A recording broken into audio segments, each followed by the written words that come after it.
Hi, I'm Gareth Green, and in this video we're going to be thinking about kind of refining the writing of harmony by focusing on these ideas, using common notes and nearby notes. Now, what am I talking about there? Well, let's start by having a look at the music that you can see on the screen, because I've got two versions of the same thing. So there's a pair of staves above and another pair of staves below, and you can see that both of these are simply two bars, two measures of music, and they both have the same soprano line at the top and the same bass line at the bottom. Okay, now looking at the upper version, that's the kind of harmony that I often find that people write. I've been teaching this stuff for years, and people get to the point where they can choose some chords that work well, and then they come to actually write the four-part harmony. And the sort of thing that we can see in the upper version of this is often what gets sent to me. That's the sort of stuff that people write in exams as well, and then they wonder why it's not quite as good as it could be, or why they haven't really got fantastic marks for it. The version down below is showing how to do exactly the same job, but with more satisfactory writing in the middle parts, the alto and the tenor parts. So both versions have got the same soprano part and the same bass part, because sometimes a harmony exercise, if you're doing these things, might require you to harmonize the top line or to harmonize the bottom line. So I'm trying to kill two birds with one stone, if you like. Okay, let's have a listen to the first version, and you'll soon discover it doesn't sound bad at all.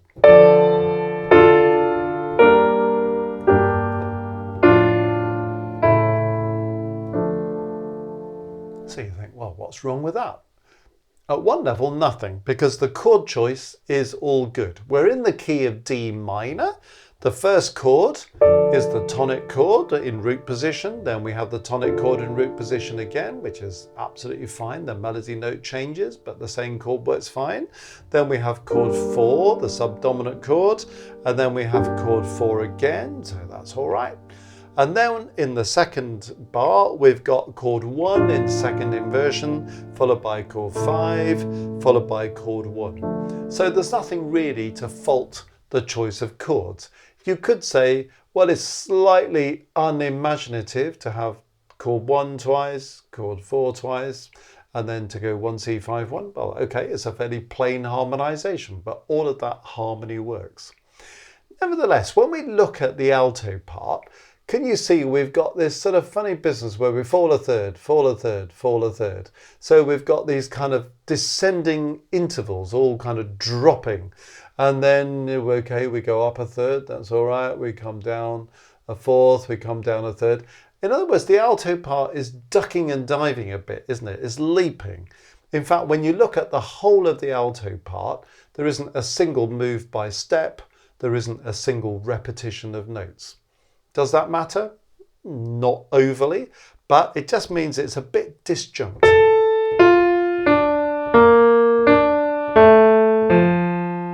Okay, you look at the tenor and you see you've got the same issue. You know, we're jumping up a 6, down a third, up a third, down a 6, down a slightly uncomfortable diminished fourth, up a 6. You know, so the tenor part is also ducking and diving.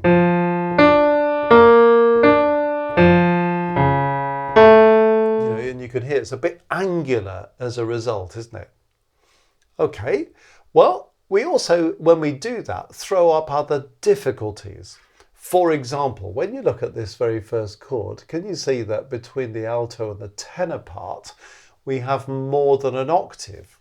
Well, when we're thinking about the rules of harmony, kind of advisory rather than punitive, but in these rules of harmony, we know that we shouldn't have more than an octave between any two neighbouring parts within a chord, except the tenor and the bass parts. Because if you have that kind of spacing, there's always something that sounds slightly strange about the chord. This first chord, you can hear I've got these two notes up here, the soprano and alto notes. I've got these two notes down here, the tenor and the bass notes, and there's a big hole in the middle. This sounds a bit thick, this sounds a bit dislocated.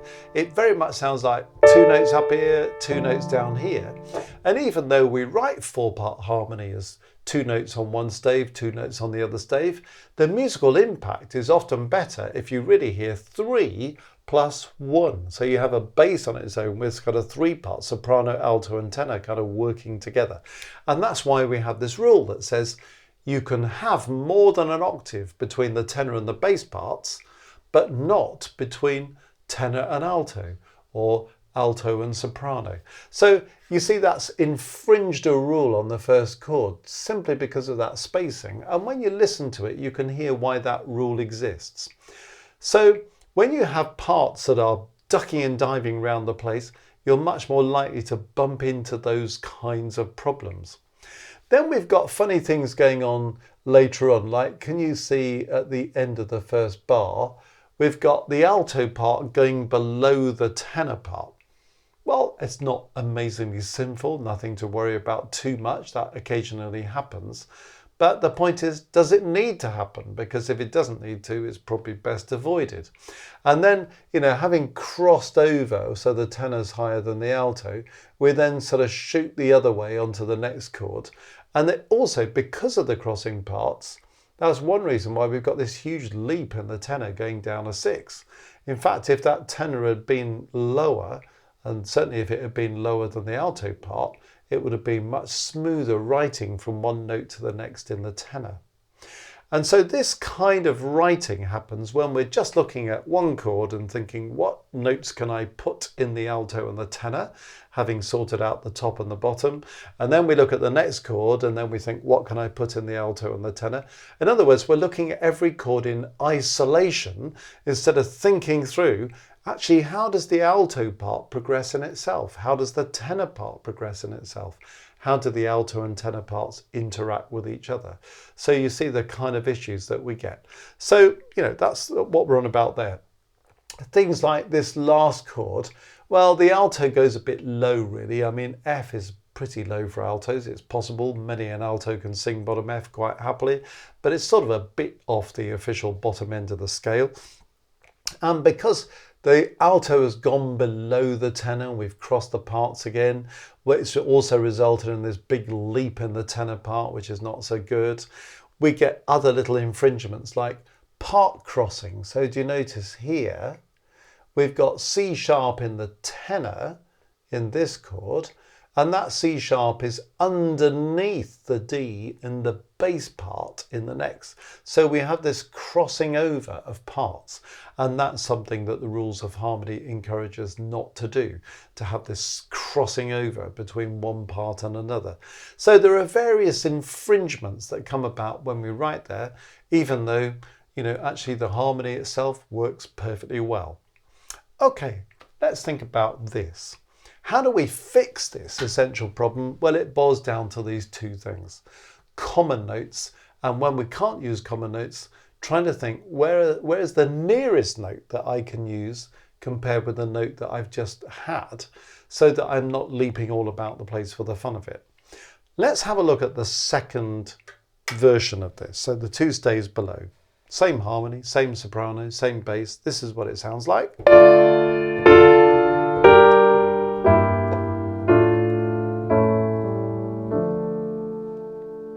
Now you might listen to that and compare with the first version and think, well, it doesn't sound that different. True enough, but it does sound better. Why does it sound better? Well, let's have a look. First of all, you notice in the first version, we had the alto kind of leaping on those first two notes. And we also had this problem, didn't we, about this gap between the alto and the tenor. What I've done in the second version here is to use common notes. In other words, because I've got chord 1 followed by chord 1, there's going to be great opportunity to use common notes, isn't there? Because D, F, A are going to be used in the first chord and in the second chord. Well, the soprano part's moved, and if that's been given, there's nothing we can do about it. But we can maintain this F in the alto part just by repeating it. there's a common note also being used in the bass part, you notice. Why does the tenor part leap when we could have used a common note in the tenor, couldn't we? Because why didn't I just go A in the tenor? Well, a couple of things about this. If I'd had an A in the tenor here, can you see it would have given me consecutive fifths between the tenor and the bass.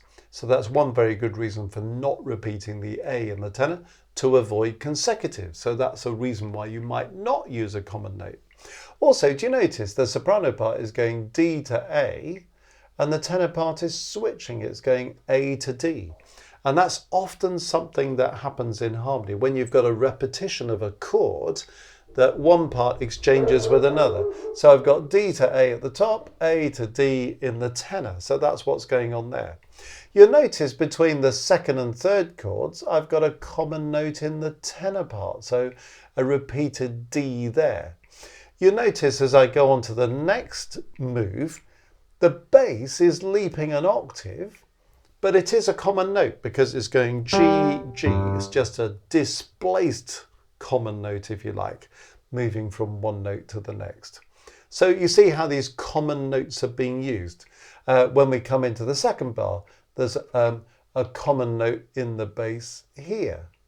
Okay, but there's also a common note in the tenor at that point. So this idea of even when the chord changes as it does here, because this is a chord 1, this is a chord 5, but A is common to chord 1 and to chord 5. So common note belongs to 1, belongs to 5, repeat it in the same part. Same thing's happening in the bass, isn't it? The A belongs to 1 and to 5, so repeating it. This is what we mean by common note. When you can't use common notes, then think about this. What's the nearest note that I could move to try and avoid having big leaps? Big leaps that are going to result in crossing parts, that are going to result in the gaps being too big, you know, all these things that we discovered in the first version. Okay, well, we talked about this tenor move and how it exchanges with the soprano part there. But you notice, you know, the soprano part moves by step there. The alto part moves by step. So instead of having this leap that we had there, I'm just going by step. Instead of having this leap here, we've got this common note being used. Okay, there's a bit of a leap in the bass, but that's okay if one part's doing that. We've got one part moving a fourth. We've got common notes, stepwise, stepwise. So that's a much better mix, isn't it? Now, in a way, the place where we have parts moving the most is here. Okay, well, what I've done here, this is kind of the one chord change, if you like, because this was a chord 4. And remember, I said when we talked about the first version, it seemed a bit plain to go 1, 1, 4, 4. So I thought, well, what can we do with that? Let's go 1, 1, 4, and then look for a different chord. So what I've used here is a 2 in first inversion. So that's what's just a slight amendment to the chord, so there's a bit of chord movement. Now, when I go from the 4 to the 2, it's a little bit difficult here. We've got this common note in the bass, but it is displaced an octave. But I've tried to restrain the leaps. Okay, that's falling in the soprano part, that's falling a third. Alto part falls a third with it. Well, quite often 2 parts moving in thirds or 6 is quite a satisfactory thing to do. And also that third in the tenor. So this is a place where we've got more movement, where the use of common notes has been slightly harder to achieve. I mean, you could say, well, why didn't I use a common note with the alto going on to the next one? Well, I didn't want to double the G with the soprano, so I really wanted to move to a different note. This was the nearest move that I could make from that G. If the tenor had gone by step up to E, arguably that would have been a neighbouring note, so that would have been a good move, but then E would have arrived on the same note as the alto, so I didn't want the same note, so I moved it down by the nearest possible thing that gives me the best possible result. Okay, if we look on to this move now, between the end of the first bar and the beginning of the second bar, well, between 2B, or 2 in first inversion and 1 C, 1 in second inversion, it's difficult to find any common notes because that's 2, that's 1, so we haven't got common notes. But notice every single part moves by step.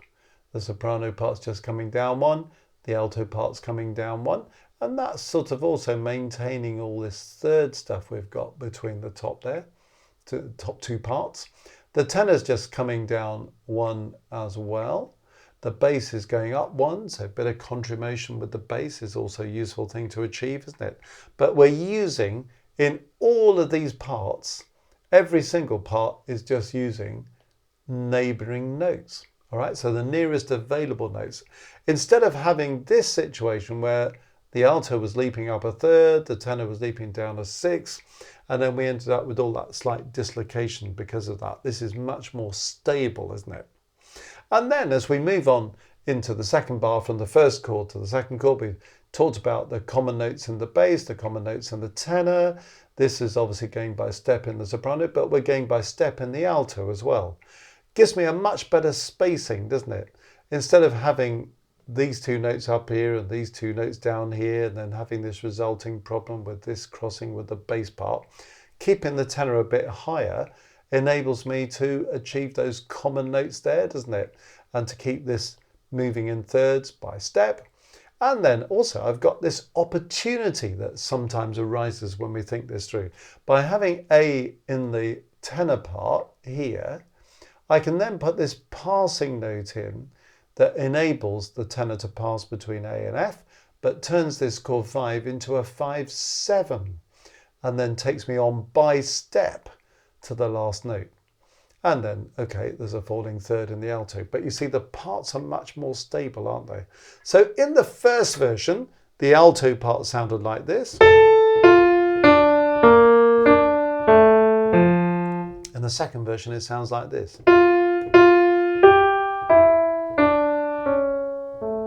Much more stable, and it has a kind of stronger melodic feel to it.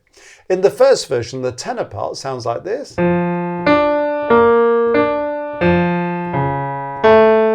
Pretty erratic, isn't it? In the second version,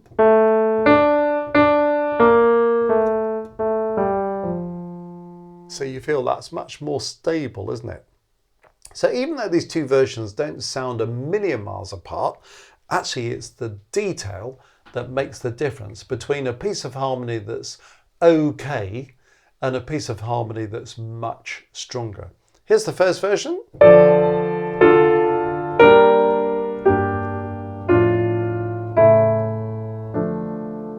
Here's the second version.